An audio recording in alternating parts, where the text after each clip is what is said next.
രാജ്ഭവൻ വിവാദത്തിൽ തൃശൂരിൽ പ്രതിഷേധ പരിപാടിയുമായി സിപിഐ ജില്ലാ കമ്മിറ്റി ഓഫീസിൽ ദേശീയ പതാക ഉയർത്തി വൃക്ഷത്തൈ നടും. സിപിഐ സംസ്ഥാന സെക്രട്ടറി ബിനോയ് വിശ്വം, മന്ത്രി കെ രാജൻ തുടങ്ങിയവർ സ്ഥലത്തേക്ക് എത്തിയിട്ടുണ്ട്. ജെയ്സൺ ചാമോളപ്പിൽ നമുക്കൊപ്പം. ജെയ്സൺ ചാമോളപ്പിൽ, രാജ്ഭവനിൽ ഭാരതാംബയുടെ ചിത്രത്തിന് മുന്നിൽ പുഷ്പാർച്ചന നടത്താനോ വിളക്ക് കൊളുത്താനോ തയ്യാറല്ല എന്ന് പ്രഖ്യാപിച്ചുകൊണ്ട് ഉറച്ച ഒരു രാഷ്ട്രീയ നിലപാടാണ് സിപിഐ എടുത്തത്. അതിന്റെ തുടർച്ചയല്ലേ ഇന്നത്തെ ഈ പരിപാടി?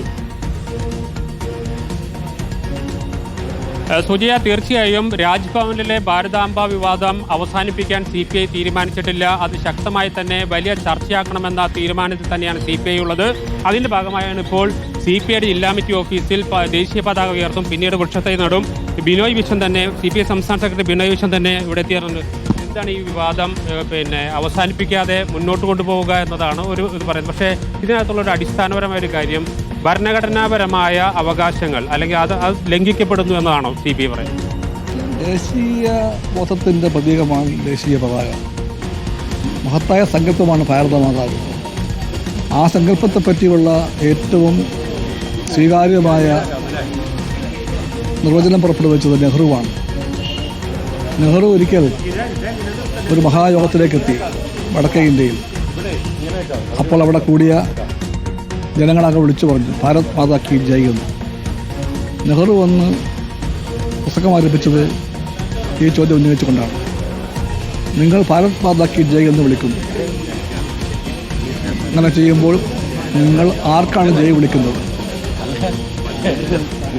ആർക്കാണ് ജയ് വിളിക്കുന്നത്? അദ്ദേഹം പറഞ്ഞു, ജയ് വിളിക്കുന്നത് ഒരാൾക്കല്ല, നിങ്ങൾ ജയ് വിളിക്കുന്നത് നിങ്ങൾക്ക് തന്നെയാണ്. ഭാരതമാതാവ് എന്ന് പറഞ്ഞാൽ ഇന്ത്യയിലെ കോടാനും കോടി സ്ത്രീപുരുഷന്മാരാണ്. ഇവിടുത്തെ എല്ലാ മനുഷ്യരുമാണ് ഭാരതമാതാവ്. അദ്ദേഹം വീണ്ടും പറഞ്ഞു, അവിടെയും തീരുന്നില്ല. ഭാരതമാതാവ് എന്ന് പറഞ്ഞാൽ ഇവിടുത്തെ പുഴകളാണ്, ഇവിടുത്തെ പുഴകളാണ്, ഇവിടുത്തെ പ്രകൃതിയാണ്, ഇവിടുത്തെ മലകളാണ്, ഇവിടുത്തെ കാടാണ്, ഇവിടുത്തെ മണ്ണാണ്, ഇവിടുത്തെ വയലാണ് ഭാരതമാതാവ്. ഏറ്റവും പ്രധാനപ്പെട്ട ഒരു കാര്യം, സിപിഐ അതിശക്തമായ രീതിയിൽ ഈ വിഷയം ഉയർത്തിക്കൊണ്ടുവരുന്നുണ്ട്, ധാർമ്മികമായും രാഷ്ട്രീയമായും ഉയർത്തിക്കൊണ്ടുവരുന്നുണ്ട്. അതേ അളവിൽ CPM ഈ വിഷയം ഉയർത്തുന്നില്ല എന്ന് പൊതുസമൂഹത്തിന് തോന്നലുണ്ടാക്കുന്നുണ്ട്. എന്തുകൊണ്ടാണ്?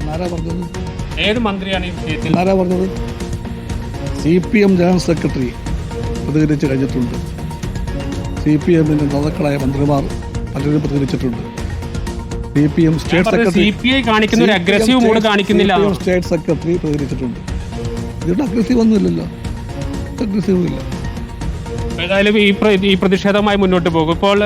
ഇപ്പോൾ മന്ത്രി കെ രാജൻ ഉൾപ്പെടെ എത്തിച്ചേർന്നിട്ടുണ്ട്. ഇനി പതാക ഉയർത്തുന്നതിലേക്ക് പോവുകയാണ്. ഇതിന് ശേഷം അപ്പുറത്ത് വൃക്ഷത്തൈ നടുന്ന ചടങ്ങിലേക്ക് കടക്കുകയാണ്. ഏതായാലും വരും ദിവസങ്ങളിലും CPI അതിശക്തമായ രീതിയിൽ ഈ വിഷയം ഉയർത്തിക്കൊണ്ടുവരിക എന്ന് തന്നെയാണ് CPI സംസ്ഥാന നേതൃത്വം ഉദ്ദേശിക്കുന്നത്. സുജിയ, ഓക്കെ, വിവരങ്ങൾ നൽകുകയായിരുന്നു ജെയ്സൺ ചാമോളപ്പിൽ. ജെയ്സൺ, ഇന്ന് പെരുന്നാളാണ്. CPIയുടെ നേതാക്കൾക്ക് ഒപ്പം തന്നെ മന്ത്രിമാർക്ക് നമ്മുടെയും ഈദ് മുബാറക് അറിയിച്ചേക്കൂ. തീർച്ചയായും സുജിയ.